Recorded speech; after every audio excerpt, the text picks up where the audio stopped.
दूसरे सत्र की शुरुआत करते हैं। इस सत्र में जो भी काम आपने कोविड-19 में करा, कुछ कुछ चीजें आपने ऑलरेडी बता चुकी है, पर अगर आप संक्षेप में ये बता पाए कि किस तरीके की चुनौती, जब आप जेंडर का काम करते हैं या जेंडर आधारित हिंसा या महिला हिंसा के बारे में किसी को जागरूक करते हैं, कोई काम करते हैं, तो आपके सामने बतौर महिला और संस्था के तौर पर क्या क्या चुनौतियां आई हैं इस दौरान, कौन सी चुनौतियों का आपने सामना किया है? तो हम वंदना जी से शुरुआत करेंगे। बहुत बहुत धन्यवाद पूर्वी जी, सुना आपको, जो फिर अपनी बात रखने के लिए आपने हमें मौका दिया। कोविड-19 के दरमियान अभी सभी स्पीकरों की जो बात सुने, उसमें ही चुनौती नजर आ रही है और हम लोग भी किए हैं। तो हम अपने पिछले बात में ये बोल रहे थे कि हमने ट्रांसजेंडर के साथ भी काम किया। तो सबसे बड़ी चुनौती हमें उनके साथ और फिर आएंगे, लेकिन उनके साथ जो चुनौती उनके बीच में जाकर के लगा कि उनके बीच में भी बहुत ज्यादा भेदभाव था। वो भी कहते थे हिंदू है और मुस्लिम है। जब हमने पूछा, हम लोग हमारी साथी ने पूछा कि आप और साथियों का नाम बताएं जो छुपे हुए हैं, उनको हम लोग कुछ राहत का या आप लोग को और जो भी सुविधा होनी चाहिए थे, तो सीधे बोले नहीं नहीं, वो जो भी है मुस्लिम जाति के हैं, मुस्लिम को हम मदद नहीं करेंगे। तो उस समय हम लोग को भी बहुत सोचने के लिए मजबूर, और ये बहुत बड़ी चुनौती हुई कि हम खुद जूझ रहे हैं, जूझते हुए भी हम आज भी इस भेदभाव को और पनपा रहे हैं, जबकि सभी लोगों की परिस्थितियां एक है। तो ये भी ये अंदर के अंदर भेदभाव की चुनौती सामने आया, ये भी आई। दूसरी बात, पारंपरिक मिथक बहुत बढ़ गया था इस समय। जैसे छोटी छोटी महिलाओं के ऊपर कि ये पूजा पाठ करो, खूब साफ सफाई करो। पुरुष जो प्रवासी बाहर से आए, वो कि मेहमान और कुटुंब बनकर बैठे हुए थे। महिलाएं अपने बेटा पति को मान रहे थे कि ये तो बाहर से आया है, कमा के लाया, ताश भी खेल रहा है, तो चलो हम लोग खूब काम करें, पूजा पाठ। ये भी अधिभार औरतों पे पड़ा कि अगर करेगी तो कोविड कोरोना भाग जाएगा, हमारे पति और बेटा चाहे समुदाय में जो ये विपत्ति आई है ये समाप्त हो जाएगी। ये भी बहुत बड़ी चुनौती हम लोग के सामने। धार्मिक कट्टरता जो पहले भी पूर्व में बात हुई है, मुस्लिम ये मरकज से तब्दीली वाली बात होने के बाद ये इतना अधिक बढ़ गया। और खास करके हिंदू मुस्लिम, मुस्लिम में ज्यादा, मुस्लिम महिलाओं में भी कट्टरता हम लोग देखे कि वो भी कहती थी कि मस्जिद में मर ही जाएंगे तो क्या होगा, हम लोग को तो सीधे जन्नत मिलेगा। तो ये भी बहुत बड़ी चुनौती आई जिनका खंडन हम लोग को करना पड़ा और अभी भी कर रहे हैं। फिर मीडिया, सोशल मीडिया में जो बहुत तरह की बातें फैल रही थी, थूक भी देना, दरवाजा खोले तो कोई पॉलिथीन में थूक डाल रहा है या डब्बा में, ये सब चीज जो है वो ग्रामीण गांव के स्तर पे काफी भ्रमित कर रहा था लोगों को, और इस तरह से काफी भेदभाव और ये रहे थे। फिर ये चुनौतियां सरकार के तरफ से भी जो काम हो रहे थे, उस सूचना सही रूप से समुदाय के बीच में नहीं मिल रहा था, तो उसमें हमारी औरतें ही परेशान हो। राशन कार्ड बनवाना है तो कभी जीविका के दीदी के पास जाना है, कभी वार्ड वाले के पास जाना है, तो एसडीओ के पास, इस तरह से पुरुष से थे, और ये पूरे परेशानी का भार हमारी महिलाओं पे ही आ गया। तो ये भी बहुत बड़ी चुनौती था। महिला मानती है, और ऐसे भी महिला अकेले व्यक्ति नहीं, अपने को एक संस्थान मानते हैं। हम तो महिला को एक संस्थान ही समझते हैं, क्योंकि वे पूरे परिवार का भार लेकर, हमेशा उसको लगता है कि हम अकेले नहीं जी सकते हैं, हमारे इर्द गिर्द हमारे जितने हैं, हम ही पालनहार है, हमारे सिवा कोई कुछ नहीं कर सकता। तो ये भी बहुत बड़ी चुनौती होती है, जो महिला अपने ऊपर होने वाले हिंसा को नहीं चिन्हित कर पाती है, और वो सोचती है कि अगर पति बेटा कर ही रहा है या कोई और। एक कहानी हम साझा करेंगे। एक बूढ़ी औरत हमारे यहाँ फोन की हम लोग के पास कि उसका बेटा हमें पीट रहा है कि हमको तो खाना है नहीं, तुमको कहाँ से खिलाएंगे, और इतना रो रही थी। हम लोग चाहे भी वहाँ जाकर मिले, और चाहे तो औरत बाद में उलट गई, बोली नहीं हम बेटा को छोड़ के नहीं जा सकते हैं। तो ये इस तरह की भी बहुत सी चुनौतियों का सामना करना पड़ा सब। और इसके साथ साथ जो और भी चुनौती थी, स्वास्थ्य संबंधी चुनौती। केवल कोविड, केवल कोरोना, कोई पीएससी सब सेंटर पे डॉक्टर एनएम नहीं थे, सारी खाली। डिलीवरी के लिए चुनौती, महिलाओं को अगर माहवारी के समय किशोरियों को पेट में दर्द हो, अधिक ब्लीडिंग हो, कोई देखने वाला नहीं था। कहीं भी घर में पुरुष है तो यौनिक संबंध, जबरन गर्भधारण की समस्या, वो भी बढ़ रहा था, लेकिन गर्भ निरोधक गोलियां कहीं उपलब्ध नहीं था। एक आशा दीदी पर पूरे स्वास्थ्य महकमा समुदाय में चल रहा था, वही घूम रही थी, वही बता रही थी। तो इस तरह से काफी चुनौती का सामना करना पड़ा। एक महिला जो मंसूरपुर चमरुआ की थी, वो मुस्लिम जाति थी, उनको एकाएक बहुत ब्लीडिंग होने लगा महामारी में, इतना कि बेहोश हो गई। अगल बगल की औरतें फोन करी, हम लोग बोले कि आप बगल के पीएचसी में ले चलिए, मुखिया से हम यहाँ बात करते हैं। जाना आना भी तो मुश्किल था, भीड़ भी नहीं लगा सकते। वहां गई तो पीएचसी में एक व्यक्ति था, बोला यहाँ कोई डॉक्टर नहीं है, आप यहाँ ले जाओ सदर। हम लोग को फोन करी मुखिया को कि हम बोले कि आप और बोलो कि आप एम्बुलेंस बुलाइए, रेफर कीजिए।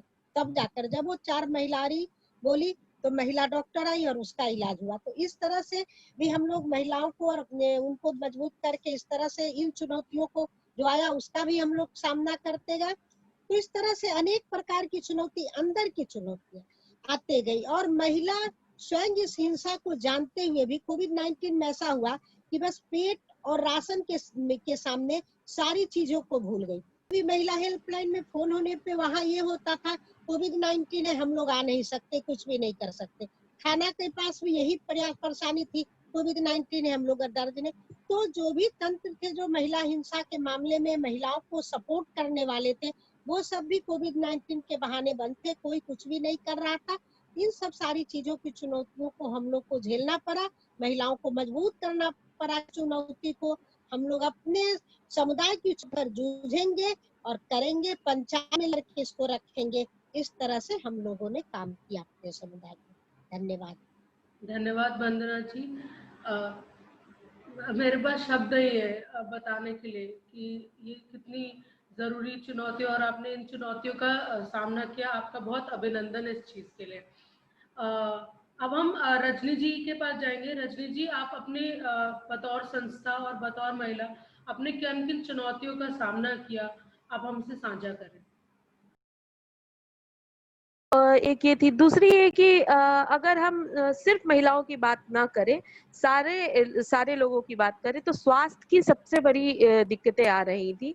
क्योंकि हमारे क्षेत्र में कभी कोई बच्चा बीमार है तो इसके लिए फोन आ रहा है कि कोई डॉक्टर नहीं मिल रहा है, कोई हम लोगों को दवा नहीं मिल रहा है। और इस बीच में काफी महिलाएं गर्भवती हुई, तो जो वो डॉक्टर के पास नहीं जा पा रही थी। अब 4 महीने के बाद पता चल रहा है कि वो प्रेग्नेंट हैं और उनका जांच करवाना है। किट भी नहीं मिल रहा है कि लाके घर से करें, हम लोग भी नहीं जा सकते हैं कि कैसे पहुंचाए। तो ये दूसरी चुनौती थी।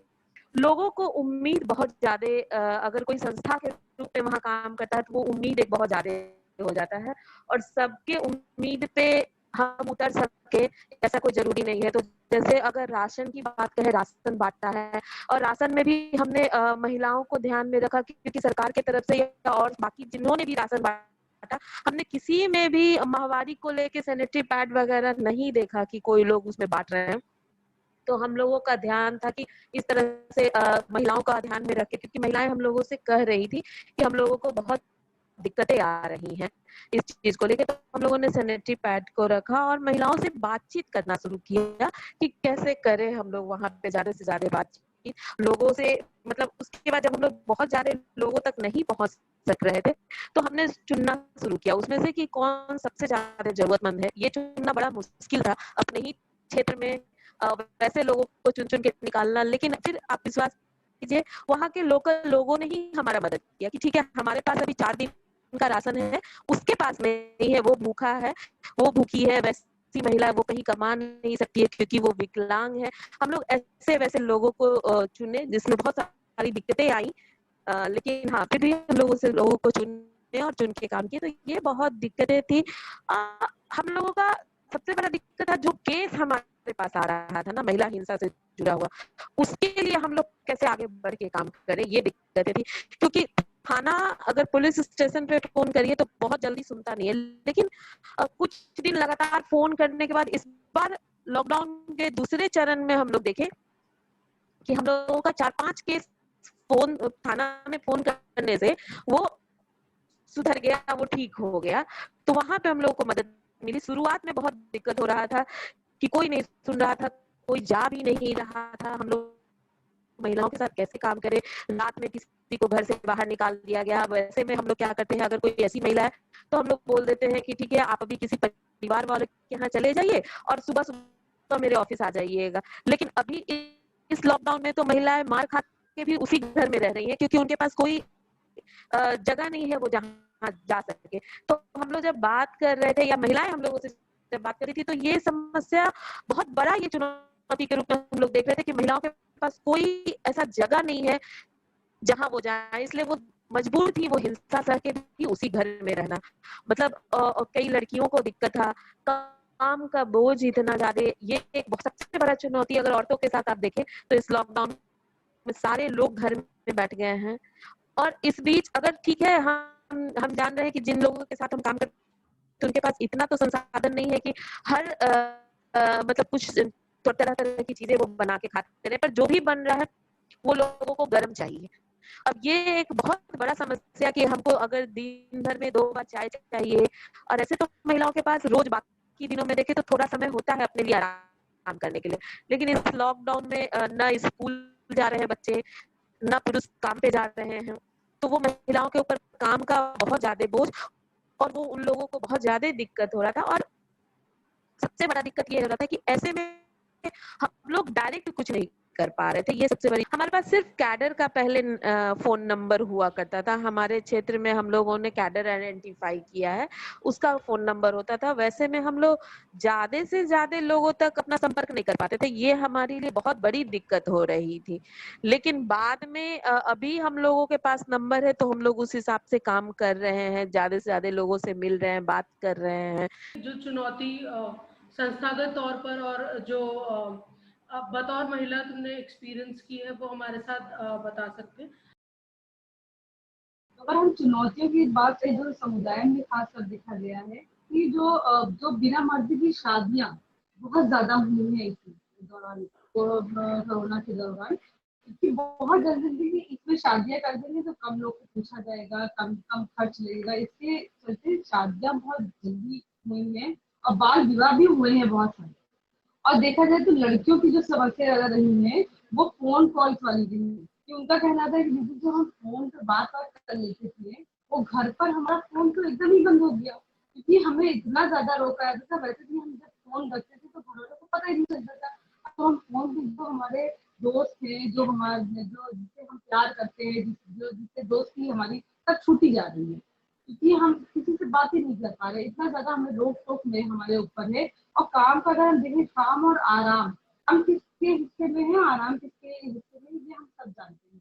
तो लड़कियों औरतों को कहता है कि जो है काम इतना ज्यादा बढ़ गया है कि मर्द भी घर पे रहते हैं, लड़के सब लोग, क्योंकि जब हम नहीं रहते थे, ऑफिस जाते थे, स्कूल, तो हम कुछ भी खिचड़ी तहरी कुछ भी बना के खा लेते थे। अब तो पैसा भी नहीं है, पूरा खाना भी बनाना पड़ता है, और ज्यादा दिक्कत है हम लोग की दुनिया, आराम तो बिल्कुल मिलता ही नहीं है। ऐसे था कि दिन में तो सो जाते थे, लेकिन हम लोग का आराम नहीं। अब अगर हम देखें कि एएनएम और आशा वर्कर के साथ भी हमारा काम है, उनकी जो बातों से पता चल रहा था, तो उनका कहना था कि दीदी हम लोग का काम तो रुका ही नहीं है, हम लोग को तो जाना ही पड़ता है। फिर जब हम पलट के आते हैं अपने घर और अपने कपड़े पे फैलाते हैं तो मोहल्ले वाले इतना ऑब्जेक्शन करते हैं कि अरे, इतना छुआछूत करते हैं कि अरे इनके कपड़े उठा के फेंक देते, बाहर बाहर कपड़े फैलाकर कपड़े उठा के फेंक देते हैं, जो है अरे ये तो हॉस्पिटल से आ रही है, कोरोना लेके आ रही है, ये है, इस तरीके से।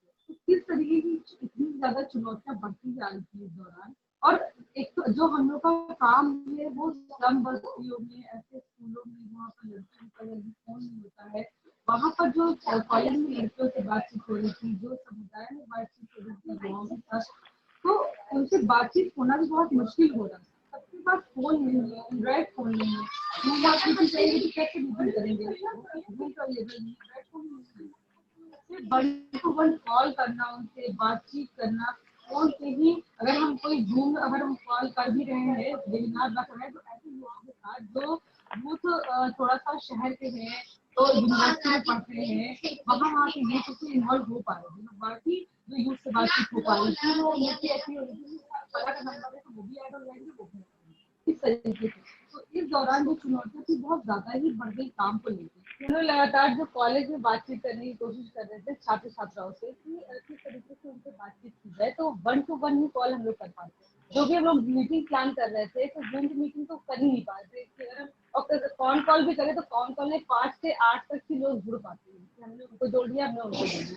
फिर भी किस तरीके से हम बात ही मतलब युवाओं तक पहुंचना, क्योंकि हम लोग अपना भी देख रहे थे सेफ्टी और युवाओं की भी सेफ्टी देख रहे थे, महिलाओं की भी सेफ्टी देख रहे थे कि हमारा जाना पता नहीं कितना सेफ हो, कितना ना सेफ हो।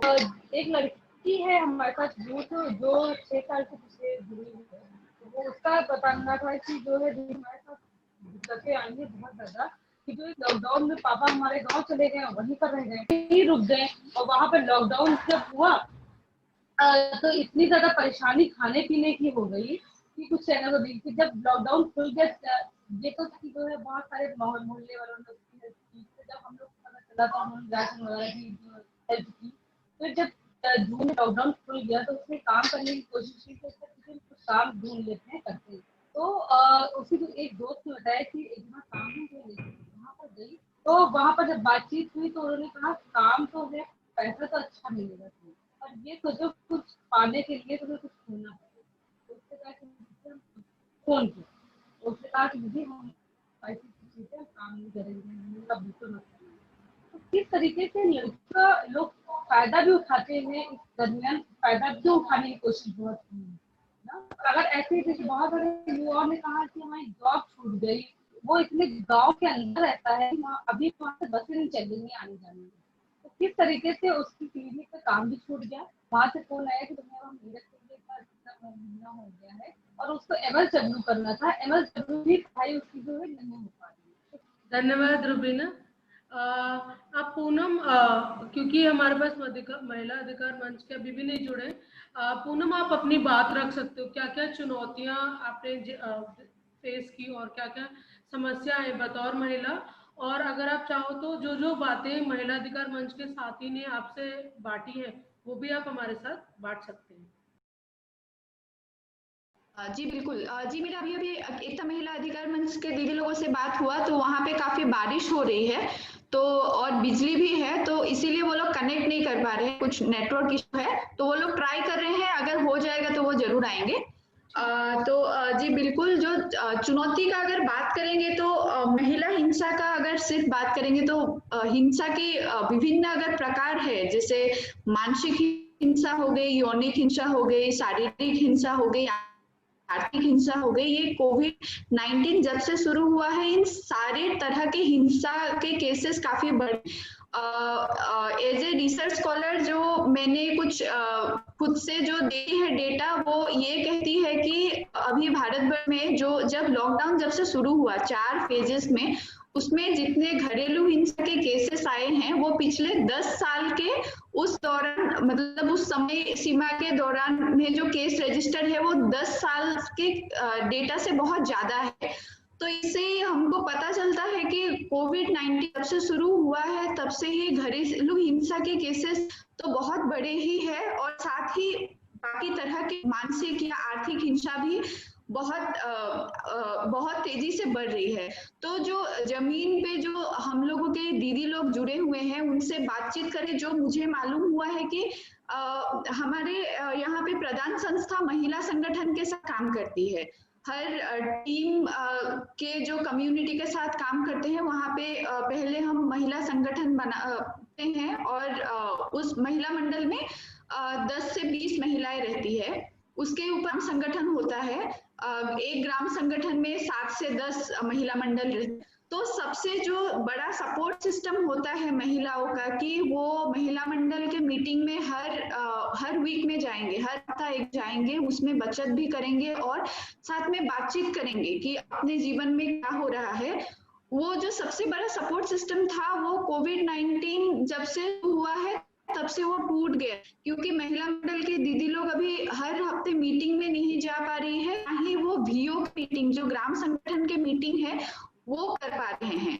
तो जो पहले 3 महीने का समय था, उस दौरान जितने घरेलू हिंसा या तरह की हिंसा हुई, उसके केसेस आ नहीं पाए। तो नारी अदालत के दीदी लोगों से बातचीत करके पता चला कि इस दौरान 2 केसेस आए हैं, जो दोनों केसेस घरेलू हिंसा के हैं, लेकिन ये नहीं मान सकते हैं कि सिर्फ 2 ही ऐसा केस है जिसमें हिंसा हुई है। हिंसा के केसेस बहुत ही ज्यादा होगा, लेकिन क्योंकि अभी जुड़ नहीं पा रहे हैं दीदी लोग घर से निकल पा रहे हैं, ना ही उनका कोई महिला मंडल का मीटिंग हो रहा है, ना ग्राम संगठन का मीटिंग हो रहा है, तो उनका आवाज नहीं आ पा रहा है। तो जो ग्राम संगठन होता है, वो सपोर्ट सिस्टम के तौर पे जो गांव है वहां पे काम करता है। जैसे कोई भी महिला हिंसा का मामला आया तो वो पहले एसएचजी में महिला में उसका चर्चा होता है और उसके बाद वो ग्राम संगठन में जाता है।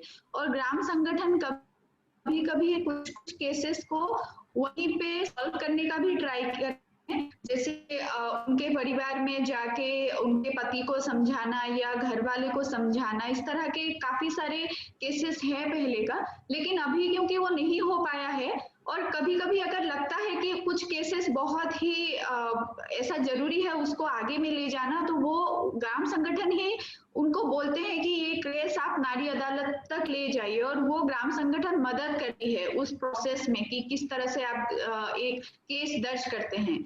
तो उस सारे प्रोसेस को ही ये जब से कोविड-19 लॉकडाउन शुरू हुआ तब से उस प्रोसेस पे ही वो बहुत बड़ा एक झटका पड़ा है, क्योंकि अभी दीदी लोग बाहर भी नहीं निकल पा रही हैं और उनका जो आवाज है, उनका इशू है, वो नहीं आ पा रहा है।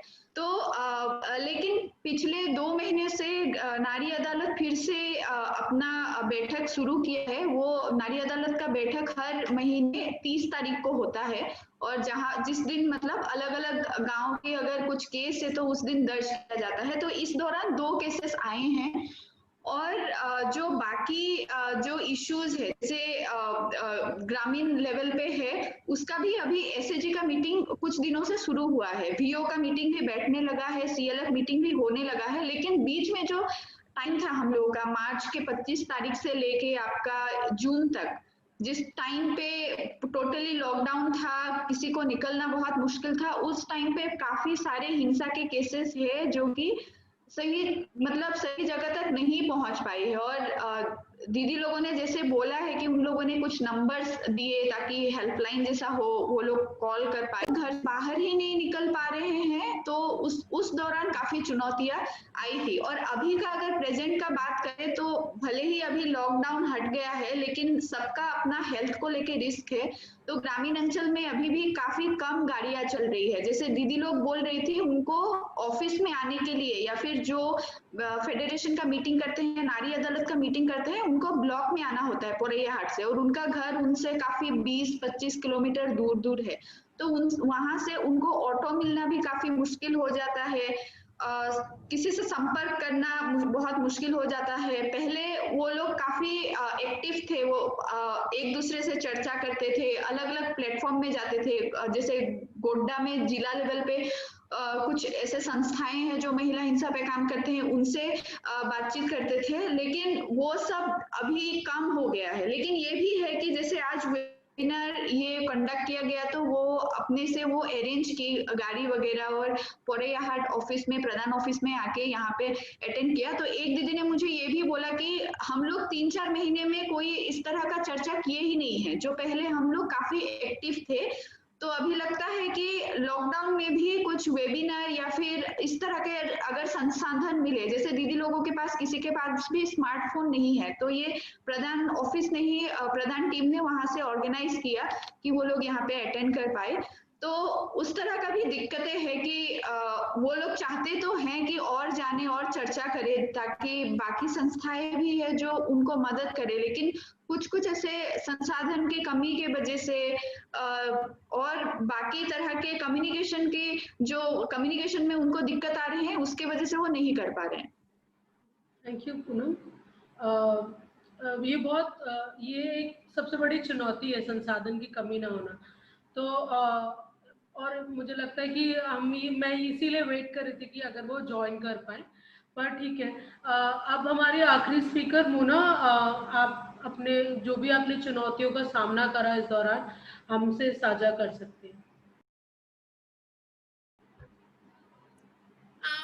सबसे पहले तो क्योंकि साहस का काम हम जेंडर यौनिकता प्रजनन स्वास्थ्य पे जो बातचीत होती है वो आज भी हमारे देश में एक टैबू या धब्बे की तरह देखा जाता है। तो असली जब कोविड नहीं था तब भी इस मुद्दे पे पिछले 4 साल काम करना, स्कूलों में, कॉलेजों में, गांव में, और मीटिंग अलग अलग तरह की वैसे ही मुश्किल होता था। पर कोविड में बिल्कुल भी मुझे शुरुआत में नहीं लगा था कि ये मुमकिन हो पाएगा। तो पूरा 4 साल का काम जो हम जमीन पे जाके वर्कशॉप्स में जो एक सेफ शेयरिंग स्पेस बनाते हैं, जहाँ पे चाहे महिलाएं हैं या किशोर किशोरियां, उन्हें ऐसा सहज महसूस हो कि अगर कभी जेंडर आधारित हिंसा पे वो बातचीत कर पाए, अपने अनुभव बता पाए, और कोई भी किशोर या किशोरी ये बता पाए बाल यौन शोषण का अपना अनुभव, तो वो असली में करना इतना मुश्किल होता है। तो कोविड-19 में जब शुरू हुआ तो बिल्कुल ऑनलाइन ये काम कर पाना बड़ा ही मुश्किल लगा था शुरू में, कि कैसे हम ये बातचीत कर पाएंगे, क्योंकि इन सारे टॉपिक्स पे सेफ फील करना, सहज महसूस करके ये कह पाना कि मैं मुझे हिंसा इस तरह का अनुभव हुआ है, मैं क्या कर सकती हूँ, या किसी बच्चे का बोलना कि ऐसा बाल यौन शोषण का अनुभव है, क्या हम कर सकते हैं, या इस तरह की बात शेयर कर पाना। ऑनलाइन एक वीडियो कॉल पे मैं इमेजिन नहीं कर पा रही थी कि क्या हो सकता है या नहीं हो सकता है, पर मुझे ये पता था कि कोविड में जब सब लोग घर पे होंगे तो महिलाएं जेंडर उनके साथ हो सकता है, और जो बच्चे वो बाल यौन शोषण के शिकार हो सकते हैं। तो जरूरत है इस बातचीत की, ताकि उन्हें पता चले कि वो इस चीज का सामना कैसे कर पाएंगे, किस तरह की मदद वो ले सकते हैं, पर वो बात कैसे करें। तो शुरुआत में हम लोगों ने हमारी टीम इस कॉल पे जुड़ी है, तो हम सब ने काफी बातचीत की, ये सोचा कि क्या सही तरीका हो सकता है, क्या नहीं हो सकता है, और हमने वीडियो कॉल के माध्यम से शुरू किया। जब महिलाओं के साथ हमने करना था, तो जैसे पूनम ने और आप में से कई लोगों ने बताया कि गाँव में स्मार्टफोन नहीं है, काफी लोगों के पास, महिलाओं के पास तो स्मार्टफोन होना मुमकिन ही नहीं है, और कई बहुत कम ऐसी महिलाएं हैं जिनके पास नोकिया का फोन भी होता है। अभी जैसे हम पिछले 1-2 हफ्ते से वर्कशॉप करने की कोशिश कर रहे थे, तो परिवार में एक किसी के पास फोन होता है। अब जिस टाइम मीटिंग हो रही है, उनको किसी काम के लिए जाना है, महिलाएं उनका ससुराल है, तो वो ये भी नहीं बोल सकते कि हमें इस मीटिंग में बैठना है। तो वो बहुत सारी मुश्किलें आई कि बातचीत जरूरी है, हम कैसे पहुंच पाए, पर हम कोशिश कर रहे हैं।